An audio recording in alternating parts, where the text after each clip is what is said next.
उम्मीद जिंदगी की। सब खत्म हो गया मेरा, मैं जी के करूँगी भी क्या। हाथ में अपने शादी की चुन्नी लिए प्रेरणा यही सोच रही थी और बहुत रो रही थी। आज इसे चुन्नी से लटक कर मैं अपनी जान दे दूंगी। इसी को ओढ़कर अंगद के जीवन में मेरी दस्तक हुई थी ना, इसी के साथ मैं उसके जीवन से चली भी जाऊंगी।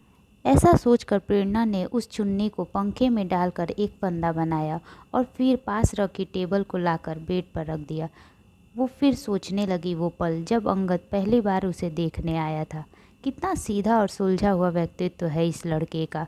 चारों तरफ बस अंगद की तारीफ की गूंज थी।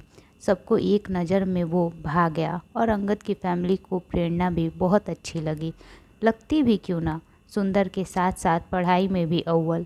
बीएड की परीक्षा अच्छे नंबरों से पास करने के बाद उसने टेट की तैयारी के साथ साथ एक स्कूल में पढ़ाने का काम भी ज्वाइन कर लिया था।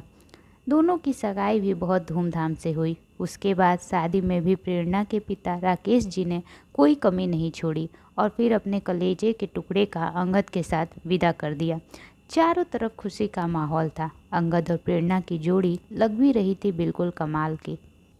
और अंगद का वो चुलबुला अंदाज प्रेरणा का मन मोह गया और दोनों अपने नए सफ़र पर खुशी से आगे बढ़ गए। घर के सारे रस्मों रिवाजों को पूरा करने के कुछ दिन और वहाँ बिताने के बाद अंगद प्रेरणा को लेकर कानपुर चला गया, क्योंकि वो वहीं रहता था और जॉब करता था।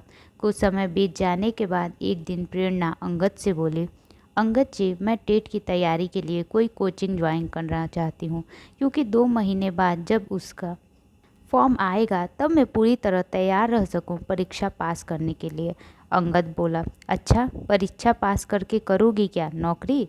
तुम कहीं और, मैं कहीं और, ऊपर से मेरी ही कमाई हम दोनों के लिए पर्याप्त है। तुम्हें ये सब करने की तो दूर सोचने की भी कोई ज़रूरत नहीं। प्रेरणा बोली, आप वैसे भी पूरे दिन घर पर नहीं रहते हैं, मैं अकेले बोर हो जाती हूँ और वैसे भी उसमें बहुत सुविधाएं रहती हैं जिससे हम एक ही शहर में भी आराम से रह लेंगे। ये सब सुन अंगद का पारा हाई हो गया और वो लगभग चिल्लाते हुए बोला, अच्छा, अब तुम मुझे सिखाओगी कि कहाँ क्या रूल रहता है? तुम्हें बोरिंग लगता है ना? कोई बात नहीं। यही सोच रहा था कि हमें बच्चे कर लेने चाहिए, ताकि तुम्हारा मन भी लगा रहेगा और तुम्हारे दिमाग में ये सड़े हुए विचार भी नहीं आएंगे। और हाँ, यहाँ इतना उड़ने की ज़रूरत सोचना भी मत। ज़्यादा उड़ने का मन करे ना तो चले जाना अपने बाप के घर, दरवाज़ा हमेशा खुला रहेगा। ये सब सुन प्रेरणा बिल्कुल सन्न रह गई और सोचने लगी, क्या ये वही अंगद है जिसने कितने सपने दिखाए थे? वो खुद को बहुत ठगा सा महसूस कर रही थी, लेकिन उसे लगा कि शायद शुरुआत का समय है तो एक दूसरे को समझने में थोड़ा समय लग सकता है। लेकिन प्रेरणा का ये सोचना बहुत गलत साबित हुआ। प्रेरणा जैसे जैसे पुरानी होती गई, अंगद उसे घर में रखी किसी वस्तु जैसे समझने लगा, जिसके साथ आप कैसा भी व्यवहार करो उसका मन नहीं दुखेगा। अंगद हमेशा उसे छोटी छोटी चीज़ों के लिए टोकता रहता, उस पर चिल्लाता और अपनी मर्जी उस पर थोपता। इन्हीं सब के बीच जब उसे पहला बच्चा होने वाला था और डिलीवरी के लिए वो मायके गई, तो उसने अपनी माँ से बोला, माँ, मुझे वापस नहीं जाना। मेरे पति मुझे बहुत तंग करते हैं, हर छोटी मोटी चीज़ के लिए चिल्लाते हैं, मुझ पर रोक लगाते हैं, ऐसा व्यवहार करते हैं जैसे मैं उनकी कोई कैदी हूँ। उनके हृदय में ना मेरे लिए प्रेम है न सम्मान। ये सब सुन जानकी जी घबराकर बोली, क्या हुआ बेटी? मुझे साफ साफ बता, क्या दामाद जी तुझ पर हाथ उठाते हैं? प्रेरणा रोते हुए बोली, नहीं माँ, पर उनकी बातें किसी तीर से कम नहीं होती। जानकी जी राहत की सांस लेते हुए बोली, अरे बेटी, हर रिश्ते में थोड़ा बहुत तो लगा ही रहता है। तुझसे ज़्यादा पढ़े लिखे और समझदार हैं तो कुछ गलती करती होगी तो थोड़ा डांट देते होंगे। और तू कैसे सोच रही है कि उनको तुझसे से प्रेम नहीं है? तेरे पेट में उनका प्रेम ही तो पल रहा है। प्रेरणा बोली, माँ, वो इतने सीधे नहीं हैं जितना आप लोगों के सामने बनते हैं।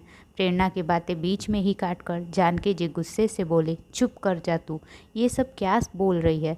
ऐसे नहीं है, वैसे नहीं है। देख बेटी, थोड़ा बहुत सबको एडजस्ट करना ही पड़ता है, तू भी कर।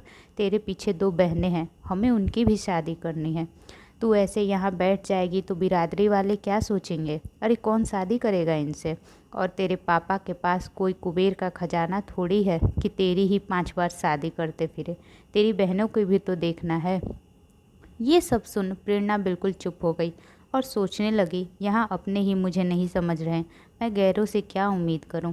क्या दुखियारी होने के लिए तन पर घाव होने जरूरी हैं? मन के घाव का कोई मोल नहीं। समय बीतता गया और प्रेरणा ने एक प्यारे से बेटे को जन्म दिया। बेटे का चेहरा देख सब बोल रहे थे बिल्कुल बाप पर गया है, पर एक प्रेरणा थी जो मन में सोच रही थी कि हे भगवान, ये अपने बाप पर ना जाए। अब वो समय भी आया जब प्रेरणा को मायके से वापस कानपुर जाना पड़ा। अंगद का व्रता पहले से ज़्यादा खराब होने लगा। वो अपने बच्चे के प्रति बहुत प्रोटेक्टिव था। उसको थोड़ी सी भी खरोच आती तो प्रेरणा पर सामत आती। अब प्रेरणा को इन सब की आदत हो गई थी, या यूँ कहिए कि उसने इसको अपनी किस्मत समझ लिया था। समय बीता और उसने दूसरे बच्चे को भी जन्म दिया जो एक लड़की थी। सबने कहा कितना अच्छा है, अब इनका परिवार पूरा हो गया है। प्रेरणा अपने दोनों बच्चों का बहुत अच्छे से ख्याल रखती, वही उनकी दुनिया थी। अब अंगद उस पर कभी कभी हाथ भी उठा देता था। एक दिन जब प्रेरणा घर का काम खत्म कर हॉल में आई तो देखा अंगद का टिफ़िन टेबल पर ही है। प्रेरणा बिल्कुल डर गई, क्योंकि पिछली बार जब टिफ़िन छूटा था तो अंगद ने उसे टिफ़िन ही चला दिया था। अभी भी उसका निशान हटा नहीं था। तब तक आज फिर टिफ़िन घर पर ही था। प्रेरणा ने घड़ी की तरफ देखा, अभी 10:30 बजे थे। आरव उसका बेटा अभी 1.5 घंटे बाद स्कूल से आएगा और अंगद का ऑफिस 30 मिनट की दूरी पर ही है। सब जान समझकर प्रेरणा ने अपनी बच्ची को गोद में लिया और खुद उसका टिफ़िन देने निकल पड़ी। जब प्रेरणा ऑफिस पहुंची और अंगद के कैबिन का दरवाज़ा खोला तो वो दंग ही रह गई, क्योंकि अंगद अपने कैबिन में किसी और लड़की के साथ आपत्तिजनक हालत में था। प्रेरणा को यूँ सामने देख वो थोड़ा असहज हुआ, लेकिन फिर वो उसके पास बड़ी बेशर्मी से आकर बोला, तुम यहाँ क्या कर रही हो?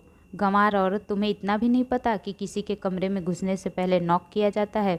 अंगद उसके हाथ में टिफ़िन देखा उसे लेते हुए बोलता है, ओह, इसे देने आई थी, जाओ मैंने ले लिया। इतना बोलकर वो उसे धक्का देकर अपने कैबिन से बाहर निकाल देता है और दरवाज़ा बंद कर लेता है। ये सब देख प्रेरणा अंदर तक टूट जाती है। अब प्रेरणा की सहने की क्षमता ने जवाब दे दिया था। वो सीधे घर आई और घर आकर बहुत रोई। शाम को अंगद घर भी नहीं आया। बच्चों को सुलाने के बाद प्रेरणा दूसरे कमरे में गई। सोच लिया कि आज इस दर्द से छुटकारा पा ही लूँगी। फांसी तैयार करने के बाद जैसे ही वो उसमें अपनी गर्दन डालने ही वाली थी कि दूसरे कमरे से कुछ गिरने की आवाज़ आई और उसके बच्ची की रोने की भी आवाज़ आई और दौड़कर वो उस कमरे में गई। देखा तो उसकी बेटी बेड से गिर गई है और उसका बेटा उसे उठाने का प्रयास कर रहा है। प्रेरणा को माँ माँ बोलकर आवाज़ भी लगा रहा है। प्रेरणा ने तुरंत अपनी बेटी को गोद में उठा लिया और शांत कराने लगी। कुछ देर बाद वो चुप हो गई। तब आरव बोला, आप कहाँ चली गई थी माँ? मैंने कितना आवाज़ लगाया आपको। प्रेरणा रोते हुए बोली, कहीं नहीं। प्रेरणा को रोता देखा आरव बोला, आप रो रही हो? आपको भी अपने मम्मी की याद आ रही है? आप भी अपनी मम्मी के पास जाना चाहती हो? प्रेरणा बोली, मतलब? आरव बोला, मेरी टीचर जब मुझे डांटती है तो मुझे अपनी माँ की बहुत याद आती है। मैं बस यही सोचता हूँ कि बस जल्दी से आपके पास आ जाऊँ। माँ, आप हमेशा मेरे साथ रहा करो। एक काम करो, आप भी मेरे क्लास में एडमिशन करा लो, फिर हम एक साथ रहेंगे। अपने बेटे के मुंह से ये सब सुन प्रेरणा का हृदय विचलित हो गया। वो सोचने लगी कि ऐसे इंसान के लिए जो उसे अपना कुछ नहीं समझता, अपने इतने प्यारे बच्चों को छोड़ने की सोची भी कैसे उसने।